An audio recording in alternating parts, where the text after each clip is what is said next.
कहानी की शुरुआत होती है साल 1965 में। अमेरिका के अंदर चल रही सिविल वॉर अब अपने आखिरी समय पर थी। तभी हम एक कैप्टन को देखते हैं जिसके हाथ में एक सोने का सिक्का है। वो इस तरह के सिक्कों से भरे हुए कई बक्से एक जहाज के अंदर लोड करवा रहा था। इन बक्सों के ऊपर CSA लिखा था। तभी अचानक ही उनके ऊपर हमला हो गया, लेकिन कैप्टन ने जल्दी से जहाज को पानी में उतारा और सारे इंजन बंद कर दिए ताकि अंधेरे में उसके जहाज का किसी को पता न चले। और हुआ भी कुछ ऐसा ही, वो दुश्मनों से बचकर निकल गए। अब कहानी आज के समय में पहुंची जब WHO की एक वैन में डॉक्टर सोफिया बैठी थी। ये वैन अभी अफ्रीका के लास वेगस शहर में है। इस शहर में एक बीमारी तेजी से फैलने लगी है। एक नए मरीज की जांच करने पर पता चला कि उसे भी वही बीमारी है जिसके बारे में अभी वो कुछ भी समझ नहीं पाए हैं। मरीज की मां ने बताया कि कुछ दिन पहले ये अपने पिता के साथ माली देश गया था और वहाँ से लौटने पर इसकी ये हालत हुई है। सोफिया ने मरीज को गाड़ी में बैठाया और अपने सीनियर से बात की कि अब इसे भी मिला लो तो टोटल 6 लोग हो चुके हैं। हमें जल्दी से WHO को ये फाइल देनी चाहिए। लेकिन सीनियर का मानना था कि इतने कम केसेस में कोई उनकी मदद नहीं करेगा।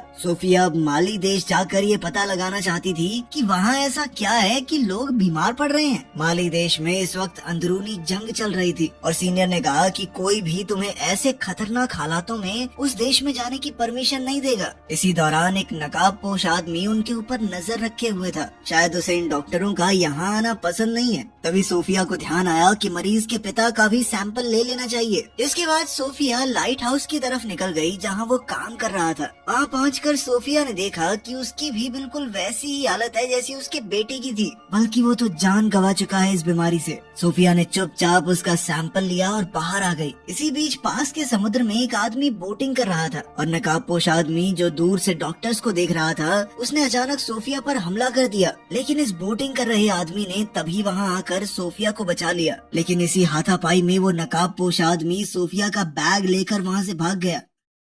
जब सोफिया की आंख खुली तो वो नोमा नाम के एक जहाज पर थी जो समुद्र में खजाना ढूंढने वालों का एक जहाज है। बाहर वही आदमी था जिसने सोफिया की जान बचाई थी। यह आदमी समुद्र में ढूंढी हुई एक कीमती मूर्ति लेकर बाहर निकला। ये लोग दरअसल ढूंढना तो उसी CSA वाले जहाज को चाहते हैं, लेकिन आज तक उसका कोई सुराग ही नहीं लग पाया। तभी अल्मोरा जो कि इस जहाज का मालिक है वहाँ आया। जिस आदमी ने सोफिया को बचाया उसका नाम डग है। अल्मोरा ने डग से कहा कि जो खजाना हमने ढूंढा है उसे रात को होने वाली म्यूजियम पार्टी में डिस्प्ले पर लगाना है, इसलिए जल्दी से साफ करवाओ उसे। जिसके बाद डग एक नाइजीरियन डीलर से बात करने गया। पार्टी में उस बेशकीमती मूर्ति को सबके सामने दिखाया गया। ये असल में एक अफ्रीकन राजा की कब्र है जिसकी कीमत हजारों करोड़ रुपए होगी। डग जल्दी से उस डीलर के पास पहुंचा और वहाँ उसने डग को एक सिक्का दिखाया जिस पर CSA लिखा हुआ था। डग ने तुरंत ये सिक्का लिया और कहा कि ये तो बरसों से मेरा सपना है। आज तक किसी को नहीं पता चला कि वो जहाज कहाँ गायब हो गया। पार्टी में मैस्कॉट कंपनी का मालिक भी है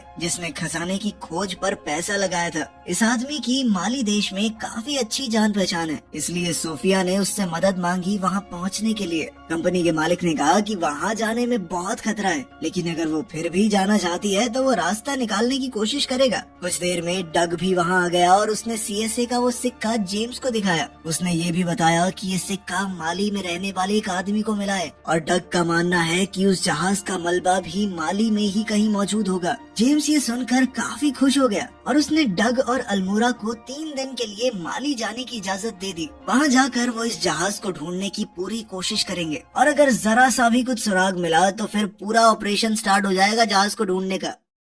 अगले दिन जब ये लोग पोर्ट पर पहुंचे तो वहाँ सोफिया और डॉक्टर जैक पहले ही बैठे थे। सोफिया ने डग को बताया कि जेम्स ने कहा है कि मैं और डॉक्टर जैक भी तुम्हारे साथ जा सकते हैं माली। और फिर ये 5 लोग माली की तरफ निकल गए। रात को खाना खाते हुए डग ने सोफिया को उस सिक्के के बारे में बताया और ये भी कि इस जहाज को ढूंढना डग का बचपन का सपना है। माली पहुँचते ही सोफिया और जैक अपने रास्ते निकल गए और डग और बाकी लोग उस आदमी के घर पहुँचे जिसे सिक्का मिला था। उसके घर जाकर पता चला कि वो आदमी मर चुका है। उस जहाज तक पहुंचने का उसका रास्ता फिर से बंद हो गया था। तभी डग को वहाँ एक मस्जिद दिखाई दी। ये तीनों वहाँ जाकर एक आदमी से मिले। अक्सर ऐसी धार्मिक जगहों पर पुराने रिकॉर्ड्स दर्ज रहते हैं। डग के पूछने पर वहाँ एक आदमी ने पुराने रिकॉर्ड्स में देखा। तब पता चला कि सालों पहले वहाँ के पोर्ट में एक जहाज आया था, लेकिन उस जहाज में कोई भी जिंदा नहीं बचा था और पानी का बहाव इतना तेज था कि वो जहाज बहकर आगे की तरफ चला गया। ये जानकारी डग के काफी काम आने वाली थी। वो तुरंत जाकर जेम्स से मिला और उसे सब कुछ बताया। बिना देर किए ये लोग जाव शहर, जो कि यहाँ से थोड़ा आगे है, उसकी ओर बढ़ने लगे। रास्ते में इन लोगों को अपनी बोट के एक हिस्से में कुछ मिला।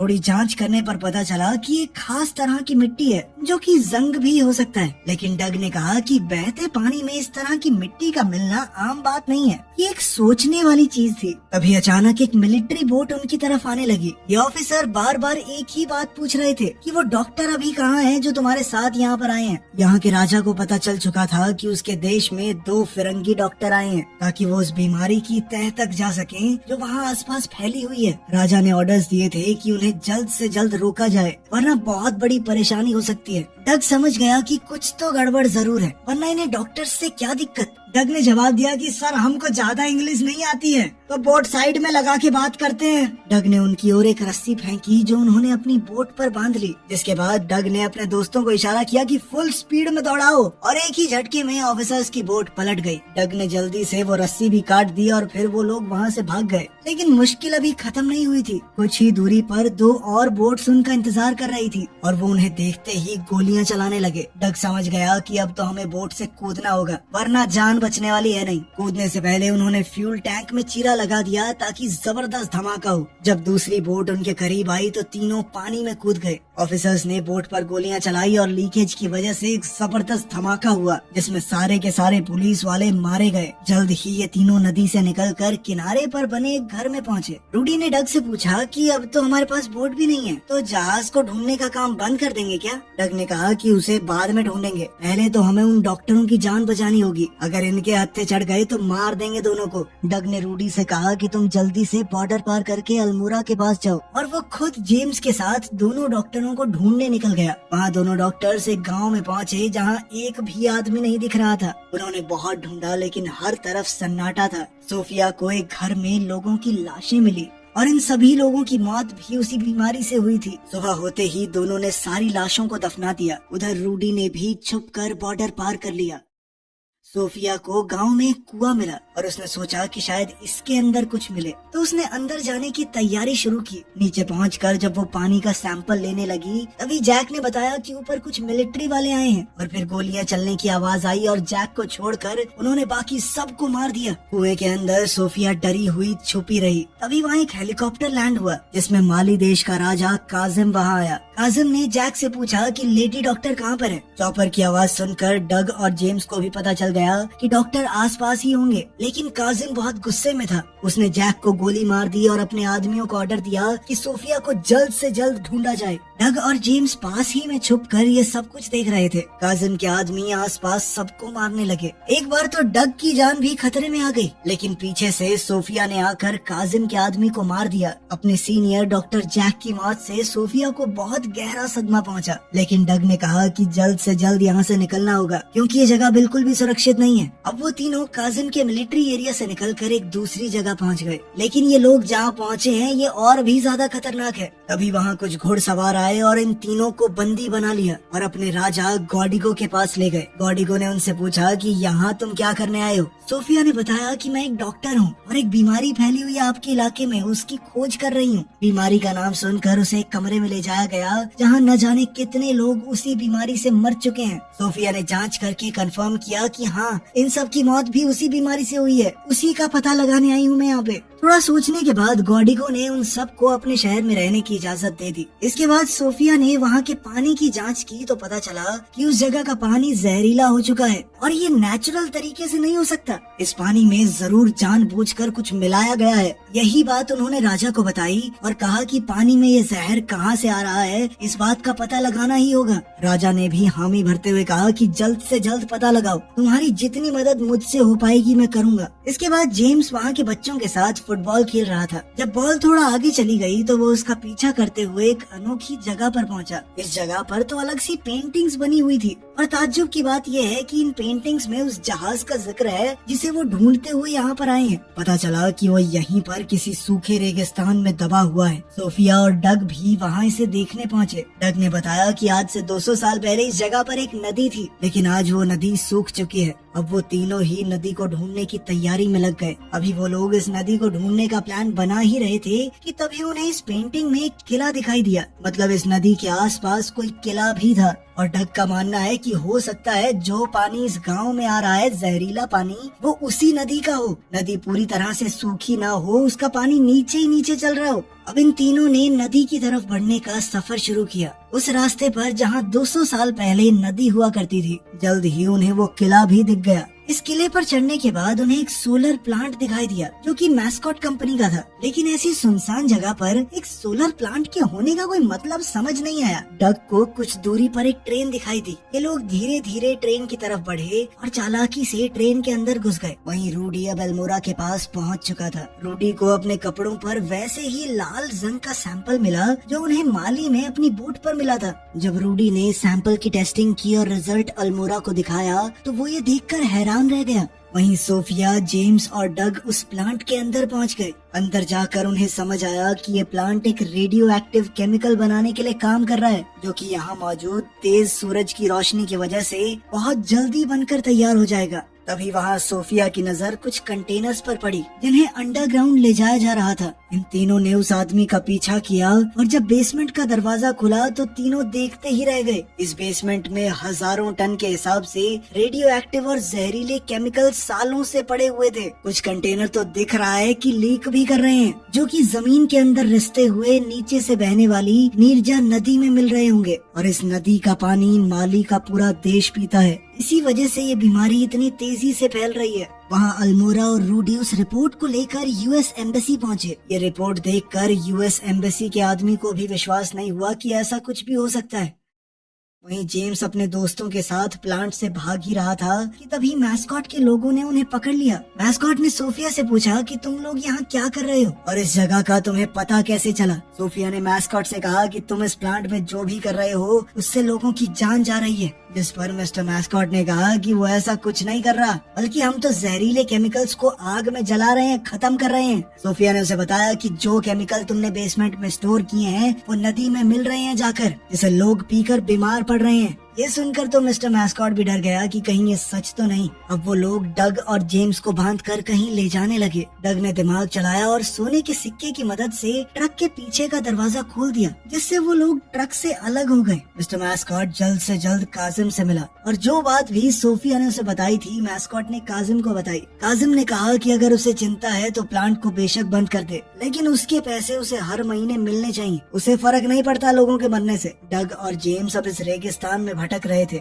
उनके हाथ अभी भी बेड़ियों से ट्रक के दरवाजे से बंधे हैं। ऐसे ही बंधे हुए वो काफी दूर तक चले गए। काफी देर तक चलते चलते वो लोग भी हिम्मत हार चुके थे। लेकिन तभी बीच रास्ते में उन्हें एक टूटा हुआ प्लेन मिला जो क्रैश हो गया था। लेकिन इस प्लेन के टायर अभी भी सही थे। किसी तरह ये जहाज को रेत पर ग्लाइड करवाते हुए उस पर सवार होकर आगे जाकर एक गांव में पहुंचे। यहाँ उन्हें एक टेलीफोन मिला तो उन्होंने अल्मोड़ा को फोन किया और सारी कहानी बता दी। सोने के सिक्के को बेचकर डग ने एक जीप खरीदी। ये जीप लेकर डग और जेम्स पहुँचे गोडिगो के पास और उसके आदमियों से मदद मांगी ताकि वो लोग मिलकर काजिम से लड़ सके। लेकिन गोडिगो के पास इतने आदमी नहीं थे और न ही काजिम की तरह बड़े बड़े हथियार। इसीलिए गोडिगो ने लड़ने से मना कर दिया। लेकिन उसने अपनी गाड़ी उन्हें दे दी जो गोडिगो ने काजिम से खरीदी थी। इस कार को लेकर जेम्स और डग प्लांट पर पहुंचे, लेकिन वहाँ उन्हें गेट पर ही रोक लिया गया। ये दोनों जबरदस्ती बंदूकों के सहारे अंदर घुस गए और वहाँ मैस्कॉट को पता चल गया कि कोई तो अंदर घुस चुका है, जिसके बाद वो तुरंत ऊपर वाले हिस्से में चला गया।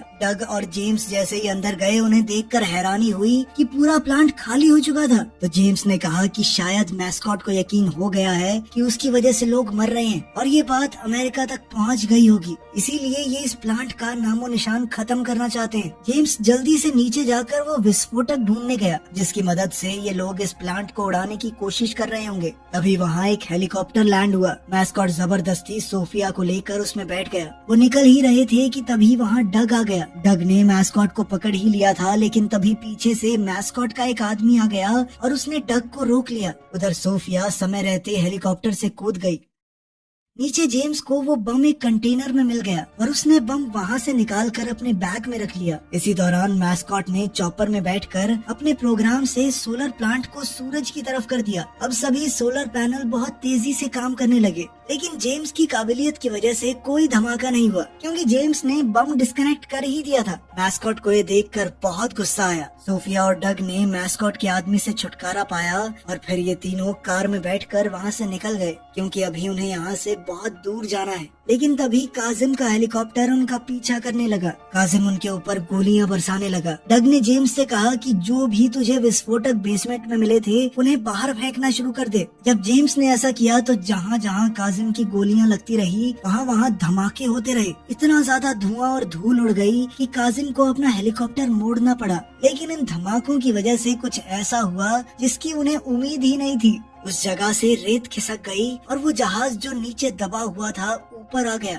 जहाज को देखते ही तीनों उसके अंदर छुप गए, लेकिन काजिम को पता चल गया और वो एक बार फिर से जहाज पर गोलियां चलाने लगा। काजिम के बहुत से लोग वहाँ पर आ गए और उन्हें चारों तरफ से घेर लिया। जहाज पर हो रहे हमलों से जहाज के अंदर मौजूद कंटेनर्स खुल गए और उनसे सोने के सिक्के बाहर गिरने लगे। ये देखकर डग को यकीन नहीं हुआ कि ये सिक्के अभी भी सही सलामत हैं। तभी इन लोगों को जहाज के अंदर एक पुरानी तोप मिली जो अभी भी काफी अच्छी हालत में थी। अब वो लोग इस तोप को चलाने की तैयारी में लग गए। जैसे ही काजिम का हेलीकॉप्टर उनके निशाने पर आया उन्होंने तोप चला दी। हेलीकॉप्टर में जबरदस्त धमाका हुआ जिसमें काजिम मारा गया, जिसके बाद काजिम की पूरी फौज ने सरेंडर भी कर दिया। ये तीनों बाहर आकर पूरी तरह चौंक गए कि इतनी बड़ी फौज ने हमारे आगे सरेंडर क्यों किया। लेकिन तभी उन्होंने पीछे मुड़कर देखा कि गोडिगो के आदमी उन्हें हर तरफ से घेर कर खड़े थे। उधर अमेरिका में एक अंडरकवर एजेंट जो कि ये सारी हरकत जान चुका था, उसने जानबूझकर मैस्कॉट की ड्रिंक में वही जहर मिला दिया जो वो माली के लोगों को पिला रहा था और जल्द ही उसका भी वही हश्र होगा जो उसने लोगों के साथ किया है। आखिर में हम डग और सोफिया को एक साथ देखते हैं। डग ने वो खजाना गोडिगो और उसके लोगों के लिए ही छोड़ दिया था क्योंकि इस बीमारी में सबसे ज्यादा उनका ही नुकसान हुआ था